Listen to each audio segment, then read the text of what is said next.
sekarang ini udah rusak semua. Bukan hanya tingkat menteri yang jabatan politik, dirjennya, irjennya, sekjennya, saudara, eselon 1, eselon 2, sampai kepala bagian, saudara, sampai kepala bagian, semua titipan partai. Dan maaf, ada kementerian yang dipegang oleh orang partai, saudara, sampai satpam cleaning service dari partai dia, saudara. Apa ini negeri mau diatur begini bagaimana? Ya ahlan wa sahlan wa marhaban bikum. Laqad sarraftumuna wa nawartumuna wa farrahtumuna fajazakumullahu khairal jaza. Farahtumul qulub wa nawartumul majlis wa sarraftumul bait wa sallallahu subhanahu wa ta'ala an yubarika lana yubarika lakum amin ya rabbal alamin. Terima kasih kepada para tamu kita yang datang pada hari ini. Sebelum kita berbincang, para tamu menyampaikan apa yang ingin disampaikannya, terlebih dahulu kita membacakan satu ayat atau satu hadis untuk kita tabarruk, ifadah wal istifadah, supaya kita bisa mendapatkan manfaat keberkahan dari silaturahim kita pada hari ini, insya Allah. Biasanya untuk memulai majelis pertemuan, saya bacakan ayat atau hadis yang dinukilkan oleh Al-Imam An-Nawawi dalam kitab Riyadhus Shalihin. Majelis pertemuan kali ini kita sudah sampai di bab fil mujahadah. Al-mujahadah itu artinya kesungguhan di dalam ibadah kepada Allah Subhanahu wa ta'ala. Di pertemuan yang lalu sudah kita sampaikan ayat yang pertama, dan masih ada beberapa ayat lagi yang dinukilkan oleh Al-Imam An-Nawawi dalam kitabnya Riyadhus Shalihin. Kita bacakan. Isma'u rahimakumullah. Qala radhiyallahu ta'ala anhu wa ankum jami'an. Qala Allah ta'ala walladzina jahadu fina lanahdiyannahum subulana wa innallaha lama'al muhsinin. Ayat yang pertama yang dikutip di sini adalah firman Allah yang berbunyi walladzina jahadu fina, dan orang-orang yang berjuang di jalan kami. Jadi berjuang di sini apakah itu menyangkut ibadat, apakah itu menyangkut muamalat, apakah itu menyangkut hubungan antara manusia dengan Allah ataupun manusia dengan manusia. Jadi kata Allah walladzina jahadu fina, orang-orang yang berjuang di jalan kami, maksudnya di jalan Allah, di ajaran Allah, lanahdiyannahum subulana, niscaya pasti kami akan menunjukkan kepada mereka subulana, jalan-jalan kami. Ini janji yang sangat indah dari Allah Subhanahu wa ta'ala. Artinya siapapun di antara kita yang serius bersungguh-sungguh berjuang di jalan Allah, saudara, maka niscaya pasti Allah akan berikan banyak jalan buat dia. Nah, makanya bagi seorang pejuang di jalan Allah tidak ada kamusnya putus asa atau menyerah, nggak ada. Karena kalau satu jalan perjuangan tertutup, maka nanti Allah akan buka jalan yang lain. Jalan yang lain gagal, Allah akan sediakan jalan yang berikutnya. Nah, ini Allah punya janji. Innallaha la yukhliful mi'ad. Sesungguhnya Allah tidak pernah dan tidak akan pernah mengingkari janjinya. Kalau Allah berjanji pasti akan ditepati. Nah, dengan janji seperti ini, mestinya kita sebagai orang Islam, sebagai orang beriman kepada Allah Subhanahu wa ta'ala, mestinya kita selalu punya semangat dalam berjuang. Nggak ada tuh kata menyerah, kata putus asa, nggak ada. Makanya berkali-kali saya selalu menyampaikan di atas mimbar sejak dulu sampai sekarang, 1000 kali kita jatuh gagal dalam perjuangan, 1001 kali kita harus bangkit kembali untuk melanjutkan perjuangan memetik kemenangan. Insya Allah. Selanjutnya Allah nyatakan wa innallaha lama'al muhsinin, dan sesungguhnya Allah pasti akan selalu bersama orang-orang yang muhsin, orang-orang yang selalu berbuat baik, orang-orang yang selalu berjuang untuk kebaikan. Nah, dengan janji ini tentu ini menjadi support, menjadi motivasi bagi kita semua untuk kita giat sungguh-sungguh dalam beribadah kepada Allah dan di dalam berjuang membela agama Allah Subhanahu wa taala. Ayat yang kedua yang dikutip oleh Al-Imam An-Nawawi radhiyallahu taala anhu adalah firman Allah yang berbunyi wa'bud rabbaka hatta ya'tiyakal yakin. Sembahlah Tuhanmu, beribadahlah kepada Tuhanmu hatta sampai atau sehingga ya'tiyakal yakin, datang kepada engkau al-yakin. Yang dimaksud al-yakin di sini adalah al-maut, kematian. Jadi artinya ayat ini memerintahkan kita wa'bud rabbaka, ibadahlah, sembahlah Tuhanmu hatta ya'tiyakal yakin, sampai datang kepadamu kematian. Nah, saya berhenti dulu sampai di sini. Ayat ini sering disalahgunakan oleh kaum liberal. Bahkan ayat ini sering dimanfaatkan oleh kaum ateis untuk mengganggu iman umat Islam.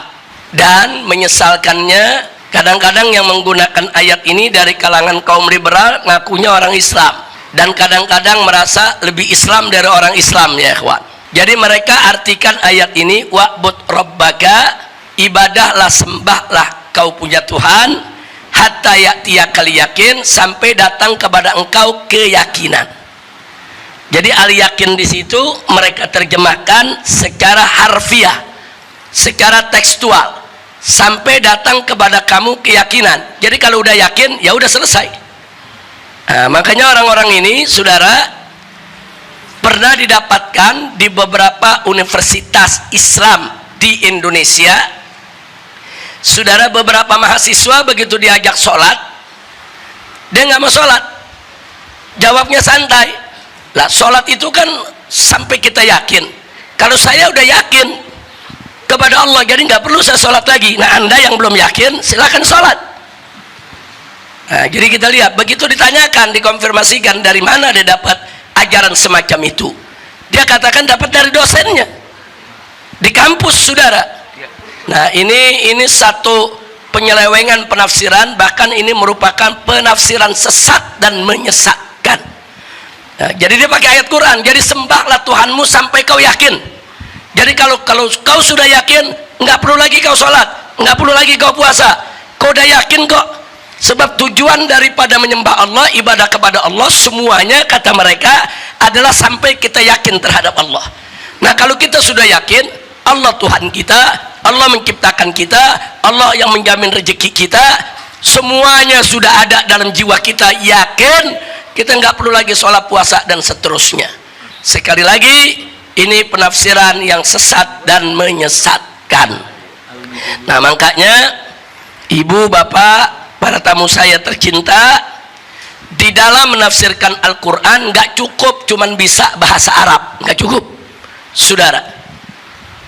Yang bisa bahasa Arab saja banyak yang nggak bisa menafsirkan bahasa Al-Quran, apalagi yang nggak bisa bahasa Arab. Yang nggak bisa bahasa Arab modal baca terjemah mau nafsirin Al-Quran. Nah, karena kalau diterjemahkan secara harfiah begitu, wa'bud, sembahlah, ibadahlah, rabbaka, Tuhanmu, hatta sehingga ya'tiyaka, datang kepada kamu al-yakin, keyakinan. Jadi kalau secara harfiah memang begitu terjemahnya, tapi tafsirnya tidak begitu, ya ikhwan. Nah, makanya sekali lagi, kalau yang belum bisa bahasa Arab nggak usah sok nafsirin Al-Quran, apalagi modalnya cuman baca terjemah. Udah baca terjemah, nafsirin Al-Quran, mau debat kiai lagi, saudara. Ya, ini sekarang begini nih, ada orang yang nggak ngerti agama sok bicara agama, nggak ngerti nasab sok bicara nasab, nggak ngerti ekonomi sok bicara ekonomi, nggak paham politik sok bicara politik. Saudara, ini yang Nabi katakan ar-ruwaibidah. Nanti di akhir zaman akan banyak ruwaibidah, kata Nabi. Nabi ditanya, siapa itu ruwaibidah ya Rasulullah? Nabi menjawab, ar-rajulut tafih yatakallamu fi amril ammah. Orang-orang bodoh yang bicara tentang urusan umat, saudara. Dia nggak ngerti agama, sok bicara agama. Nggak paham sejarah, sok bicara sejarah, saudara. Nah, ini banyak terjadi di zaman kita sekarang ini. Inna lillahi wa inna ilaihi raji'un. Kembali kepada ayat tadi. Mari kita lihat semua kitab tafsir.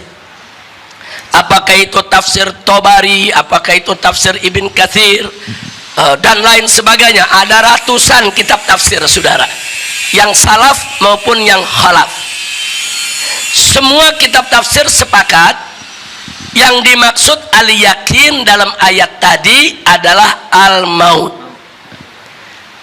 Wa'bud rabbaka, ibadahlah, sembahlah kau punya Tuhan, Tuhanmu, hatta ya'tiyakal yakin, sampai datang kepada engkau al-yakin. Artinya sampai datang kepada engkau al-maut, yaitu kematian. Muncul pertanyaan, kalau semua ulama sepakat makna al-yakin adalah kematian, al-maut, pertanyaannya, kenapa kok al-maut dinamakan al-yakin? Kenapa kematian disebut sebagai keyakinan? Ada rahasia apa? Setidaknya ada dua hal yang harus kita garis bawahi, saudara. Pertama, orang kalau sudah mati, saudara, yang tadinya tidak percaya adanya Allah jadi percaya. Yang tadinya tidak percaya tentang Nabi Muhammad sallallahu alaihi wasallam dan Al-Quran jadi percaya. Yang tadinya tidak yakin adanya azab kubur jadi yakin. Yang tadinya tidak yakin adanya pertanyaan munkar nakir jadi yakin, saudara. Kenapa? Karena semua akan dialaminya di alam kubur, saudara, sampai di alam akhir nanti. Nah, cuman percuma kalau keyakinan itu datang setelah kematian, nggak ada artinya, saudara. Jadi siapapun, mau orang yang beriman, mau yang kafir, mau yang ateis, saudara, begitu mati, saudara, semua tabir keraguan akan tersingkap. Semua tabir keraguan itu akan tersingkap. Yang tadinya nggak percaya adanya Allah jadi percaya, yang nggak yakin adanya yaitu pahala dan dosa jadi yakin, saudara. Makanya al-maut itu disebut al-yakin. Bu, ibu, paham bu ya? Nah, jadi sekali lagi tuh, kenapa al-maut disebut al-yakin? Al-maut disebut al-yakin karena memang dengan kematian yang nggak yakin jadi yakin, yang nggak percaya jadi percaya tentang adanya Allah, Rasul, malaikat, dan seterusnya. Yang kedua, apapun agamanya, mukmin ataupun kafir, semua percaya dan yakin, suka tidak suka, rela tidak rela, mau keras kepala lagi, saudara, semua yakin bahwa kita manusia pasti akan mati. Nggak ada yang nggak yakin, semua yakin. Kenapa? Kita lihat dengan mata kepala kita sendiri. Ibu kita meninggal, bapak kita meninggal, istri kita meninggal, anak kita meninggal, saudara kita meninggal, guru-guru kita meninggal dunia, sahabat-sahabat kita meninggal dunia. Semakin kita tua, semakin umur kita bertambah, semakin banyak sahabat kita yang meninggalkan kita. Kadang-kadang pada akhirnya kita sendirian karena semua teman sudah meninggalkan kita, saudara. Jadi nggak ada yang nggak percaya kalau kematian itu pasti datang. Kullu nafsin dha'iqatul maut, saudara. Jadi kematian itu memang udah harga mati, semua pasti mati. Nggak ada kita yang hidup abadi, saudara, kecuali yang dikehendaki oleh Allah subhanahu wa ta'ala, seperti para malaikat yang hidupnya masih ada sampai hari kiamat. Jadi yang bisa hidup lama seperti itu hanya mereka yang dikehendaki oleh Allah subhanahu wa ta'ala. Nah, itulah rahasianya kenapa al-maut di dalam Al-Quran disebut al-yakin. Karena yang pertama, saudara, siapapun manusianya yang saudara siapapun manusianya, apapun agamanya, seorang ateis sekalipun semua percaya kalau kematian akan datang. Yang kedua, apapun agamanya, ateis sekalipun saudara, begitu dia mati segala tabir keraguan akan tersingkap. Jadi yang dulu nggak percaya adanya Allah, begitu mati jadi dia percaya, oh ternyata Allah ada. Yang dulunya nggak percaya ada pahala dan dosa, begitu dia mati baru dia yakin, oh kalau gitu pahala dan dosa itu ada. Nah, mudah-mudahan kita semua yang hadir di sini mendapatkan keyakinan seperti itu sebelum kita mati, saudara. Karena kalau keyakinan datang setelah kita mati, tidak ada gunanya keyakinan tersebut. Nah, itulah yang perlu kita ketahui dari tafsir wa'bud rabbaka hatta ya'tiyakal yakin. Jadi jangan diselewengkan. Maaf Pak Bu ya, ini sekarang banyak orang nggak ngerti tafsir bicara tafsir, nggak ngerti hadis bicara hadis. Kadang-kadang bicaranya sok alim, sok lebih hebat dari ulama. Kadang-kadang ulamanya dihina, ulamanya direcehkan, ulamanya dimaki-maki. Ini zaman yang kita hadapi saat ini. Nah, begitu saya ajak semua yang ada di sini, yuk kita tahu dirilah, kita tahu kapasitas kita. Jangan bicara tentang yang kita tidak tahu. Ada ilmunya baru bicara, nggak ada ilmu nggak usah bicara ya kawan. Ada wacana yang saya sampaikan kepada para politisi, juga kepada para pakar politik.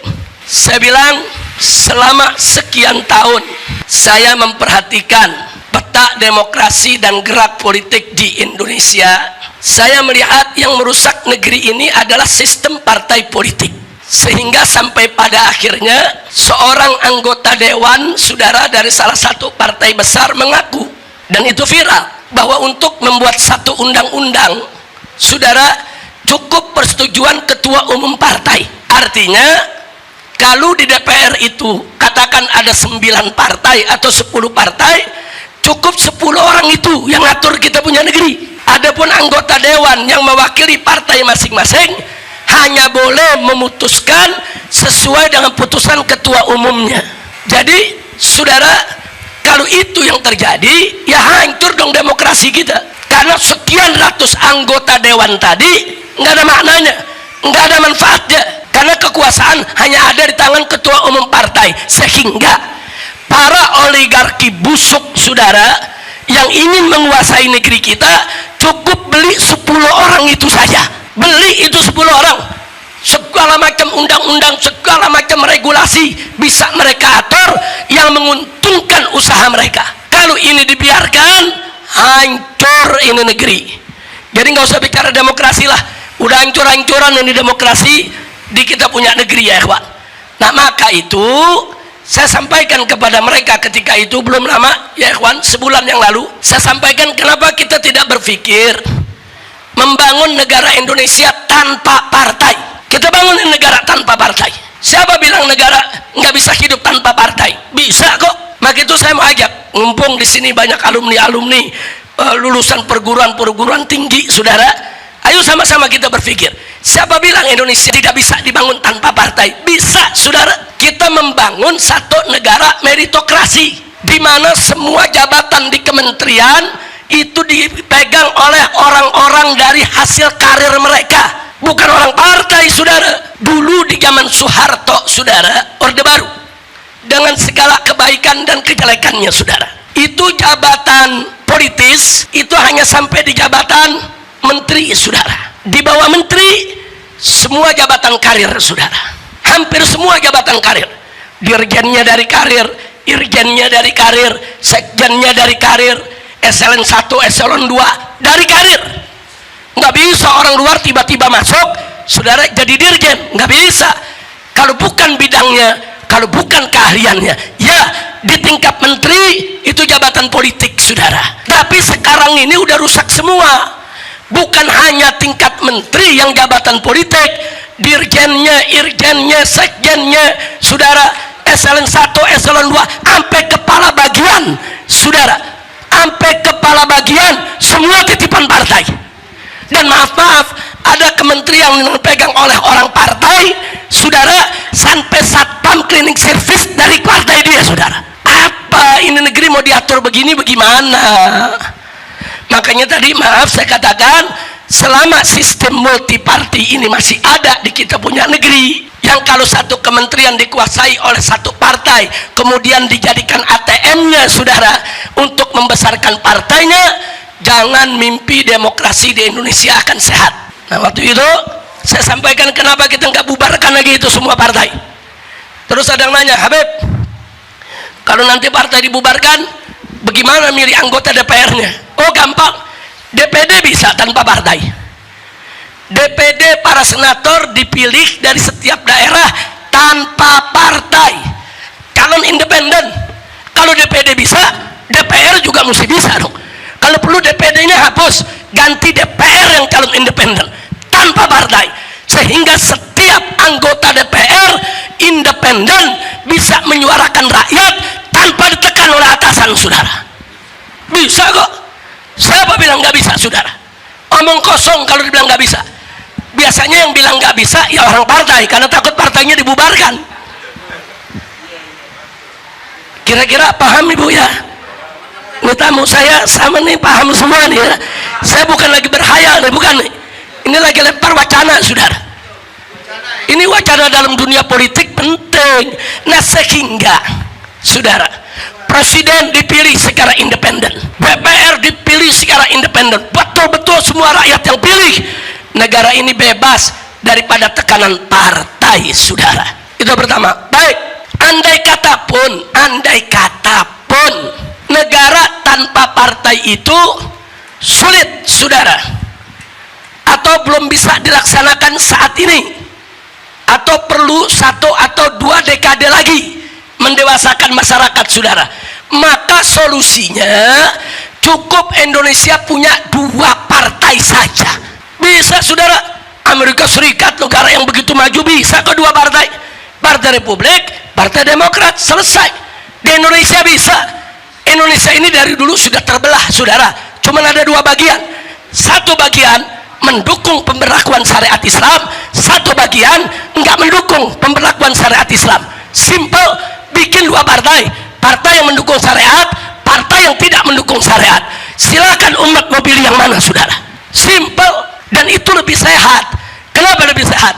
Kalau partai Islam yang menang, maka partai sekuler silakan jadi oposisi untuk menimbangi daripada kepemimpinan partai Islam. Kalau partai sekuler yang menang, maka partai Islam yang jadi oposisi. Jadi negara ini saudara ada balancingnya saudara, seimbang. Nah kalau sekarang teriak-teriak negara presidensial itu nggak boleh ada oposisi, jadi semua disuruh dukung pemerintah, nggak boleh beroposisi saudara. Nah jadi 2 partai itu juga masih boleh sehat, walaupun saya tetap kepada wacana pertama, bangun negara tanpa partai, sehingga nanti jabatan-jabatan menteri saudara itu bisa diambil dari jabatan karir. Presiden yang terpilih secara independen saudara, dengan anggota dewan yang juga independen saudara, bisa memilih para menteri dari kementeriannya masing-masing. Nah, jangan kayak sekarang kan banyak kelawuran nih, bankir diangkat jadi menteri kesehatan. Nah akhirnya dunia kesehatan dibisniskan saudara. Fakta kok. Bos Gojek dari menteri pendidikan, kalau bos Gojek jadi menteri transportasi masih logis saudara. Nah tapi kalau jadi menteri pendidikan, kita lihat akibatnya, perguruan tinggi saudara semua dibisniskan. Menteri pertahanan disuruh nanam singkong. Ini menteri pertaniannya kemana? Astagfirullahaladzim. Ini kok jadi ngawur begini saudara. Kenapa? Itu tadi, ini cawe-cawenya partai politik saudara. Semua mau diambil alih oleh partai politik, semua. Mau itu kementerian, mau itu kedutaan besar saudara, mau itu komisaris daripada BUMN, semua mau dibagi-bagi di antara orang partai. Nah jadi rakyat yang bukan orang partai bagaimana? Nah ini saya pengen ini Prof Laila, kita buat satu pertemuan besar, kita kumpulkan semua para pakar, ayo kita diskusi, nggak apa-apa, ayo kita berdebat, ayo kita adu argumentasi, ayo kita adu pendapat, ide di sana untuk menyelamatkan kita punya Republik Indonesia, insya Allah. Bu, kalau kita punya negeri, menterinya jabatan karir, sekjen, irjen, sampai kepada dirjennya, semua jabatan karir. Mereka akan menguasai bidangnya. Mereka tahu penyakit apa yang ada di bidangnya. Mereka tahu bagaimana mengatasi persoalan yang ada di bidangnya. Jangan sekali-kali memberikan sesuatu kepada bukan ahlinya. Nabi sudah ingatkan. Apa kata Nabi dalam hadisnya? Idza wusidal amru ila ghairi ahli fantadhir sa'ah. Kata Nabi, kalau kau serahkan urusan kepada yang bukan ahlinya, tunggulah datangnya kiamat. Maksudnya datang kehancuran. Nabi udah kasih tahu, hancur kamu kalau memberikan sesuatu bukan pada ahlinya, saudara. Nah, ini yang bisa saya sampaikan. Artinya apa yang disampaikan tadi oleh para presidium dari formaksi, ya, kita sejalan, kita sepemikiran untuk melakukan perubahan, dan kita sejalan, kita sepemikiran untuk kita berjuang bersama untuk membela rakyat yang lemah dan mempertahankan persatuan dan kesatuan NKRI, sehingga ini tidak dijadikan sebagai negeri yang menjadi bangkakan korupsi, saudara. Saya sepakat, hanya saja bagaimana strateginya, mesti sering-sering ketemu, sering-sering duduk, sering-sering kita berdiskusi. Nanti dari formaksi mesti ada perwakilannya. Tentu tidak semua orang di formaksi yang kita undang, karena yang akan diundang begitu banyak organisasi dan LSM. Dari ormas Islam aja udah 60 ormas lebih yang bakal kita undang, belum dari yang lainnya. Kita duduk bareng, yuk kita bicarakan soal negeri kita, saudara. Nah, kalau sekarang kita lihat, saudara, menterinya dari partai, dirjen, irjen, sekjen dari partai, kepala-kepala bagian dari partai. Tahu-tahu orang yang nggak ngerti apa-apa masuk ke dalam, saudara, kementerian, dapat jabatan. Gimana ceritanya? Wah, belakangan terakhir ada biduan lagi dapat honorer. Ini apa ceritanya ini negeri, saudara? Hancur ini negeri kalau kita percayakan negeri ini kepada partai, saudara. Nah, cuman saat ini karena memang kita dipaksa dengan sistem partai, ya mau nggak mau kita mesti kerjasama dengan partai, kita mesti dekat dengan partai, kita salurkan aspirasi kita ke lewat kawan-kawan kita yang ada di partai. Nah, kenapa kita menolak sistem partai? Kok kita sampai saat ini masih berhubungan dengan partai? Jawabnya, karena saat ini kita tidak diberi pilihan lain, harus lewat partai, saudara. Nah, ini yang harus kita berani melakukan perubahan. Jadi jangan tanggung-tanggung. Kalau melakukan perubahan, lakukan perubahan yang revolusioner, yang betul-betul sistem ini kita ubah untuk kebaikan Indonesia, insya Allah. Nah, ini yang kita mau sampaikan. Jadi kalau ini berjalan, ibu-ibu nggak repot demo dulu, Bu. Ya capek kita udah demo nggak didengar. Sekarang demo nggak didengar, saudara. Pemerintah sudah tahu bagaimana supaya demo kapok. Tangkap aja pemimpinnya, tangkap aja koordinatornya, tangkap aja tuh yang minta izinnya.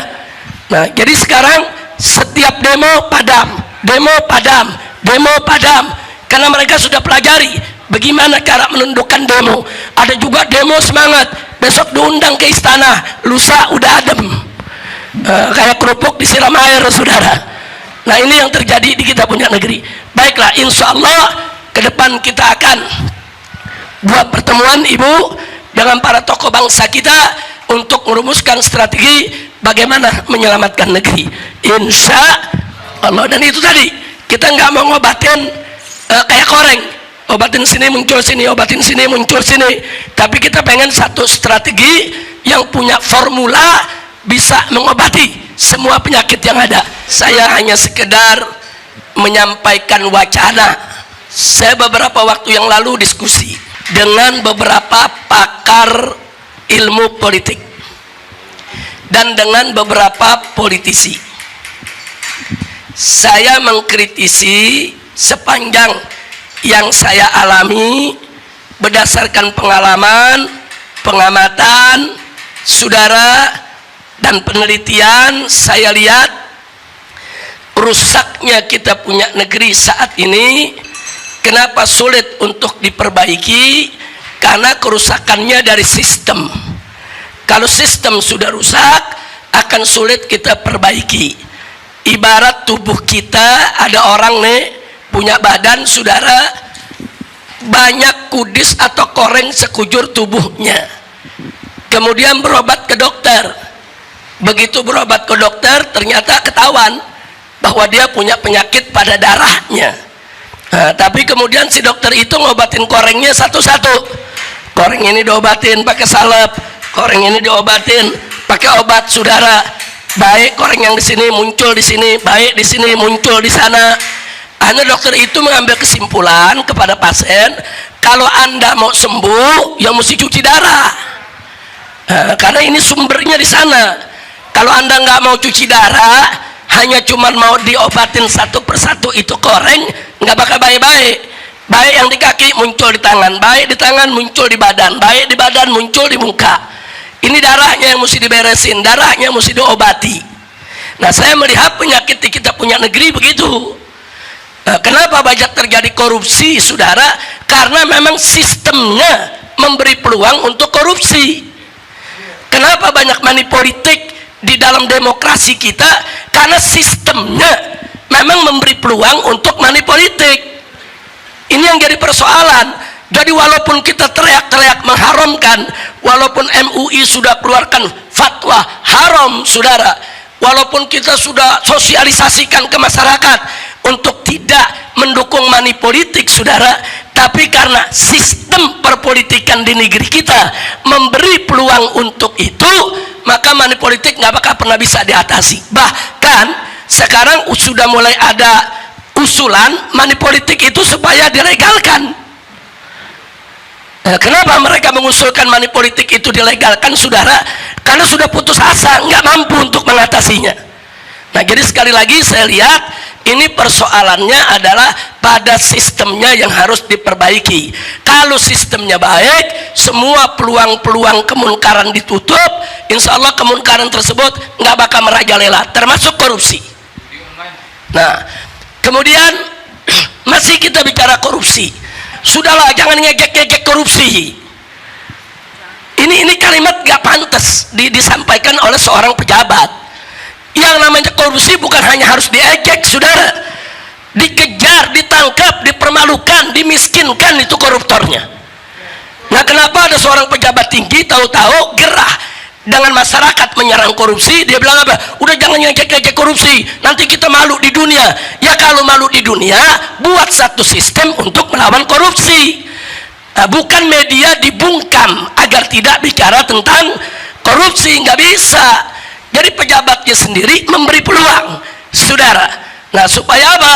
Korupsi itu tetap merajalela. Nah, nggak sampai di situ. 30 pabrik tekstil di Indonesia gulung tikar. Bahkan terakhir ini pabrik tekstil terbesar se-Asia Tenggara saudara, Sritek, ikut gulung tikar.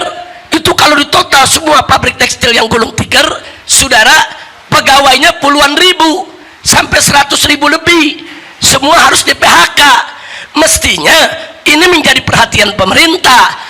Apakah mereka disuntikan dana, dibantu, atau mereka diambil alih oleh negara saudara untuk menyelamatkan pabriknya dan menyelamatkan pekerjanya? Tapi ini enggak dibiarkan. Begitu semua bangkrut, tahu-tahu teriak saudara. Oh, tadi pagi ada orang dari negeri Cina datang ke kantor saya. Ada 2 tuh sudah datang ke saya. Dia mau bangun pabrik tekstil terbesar sedunia di Indonesia ini. Itu coba menteri ya, siapkan tuh surat-surat untuk tanahnya. Apa saudara? Ini kok jadi menteri rasa preman saudara? Ini apa macam ini kok negara diatur kayak warung kopi saudara? Ngomong seenaknya, nggak ada sopan-sopannya. Jadi bukan seenaknya ngomong, tersebar kok, viral kok saudara. Silakan lihat bagaimana gayanya bicara saudara. Oh, tadi itu ada dari Cina, ada 2 tuh datang ke kantor saya. Dia mau bikin itu pabrik tekstil internasional terbesar di dunia. Nah, itu nanti kita siapkan aja tanahnya di sini. Coba disiapkan itu tanahnya, disiapkan. Ini negara, ada regulasinya, ada aturannya. Ini negara bukan punya bapak moyangmu. Nggak bisa dong ngatur negeri begitu saudara. Dan saya masih heran orang semacam ini selalu diberikan kesempatan untuk mengatur negeri. Nah, jadi sekarang ini itu tadi saya katakan, saudara, ini yang rusak di negeri kita. Kenapa? Ada orang-orang model begini, saudara, karena aturannya memberi peluang untuk pejabat seperti itu, saudara. Jadi saya pikir terlalu panjang kalau kita mau bicara soal ini, tapi nanti seperti yang Prof. Laila tadi ingatkan, insya Allah yang begini nanti akan kita kumpulkan LSM, ormas-ormas, saudara, yang cinta kepada negeri, saudara, baik ormas Islam maupun ormas nasionalis dan lain sebagainya, para pakar, saudara. Ayo kita duduk bareng, ayo kita diskusi, ayo kita cari strategi bagaimana menyelamatkan NKRI. Jadi jangan dipikir selama ini saya diam, 2 tahun saya tahanan rumah, nggak boleh keluar kota, saudara, tahanan kota, kemudian dipikir kita tidak memperhatikan itu semua. Enggak, kita perhatikan perilaku mereka, saudara. Maka kadang-kadang di beberapa acara saya sebut negeri ini sedang diatur oleh orang-orang brengsek, saudara. Nah, kalau orang-orang brengsek ini dibiarkan, maka akan hancur kita punya negeri.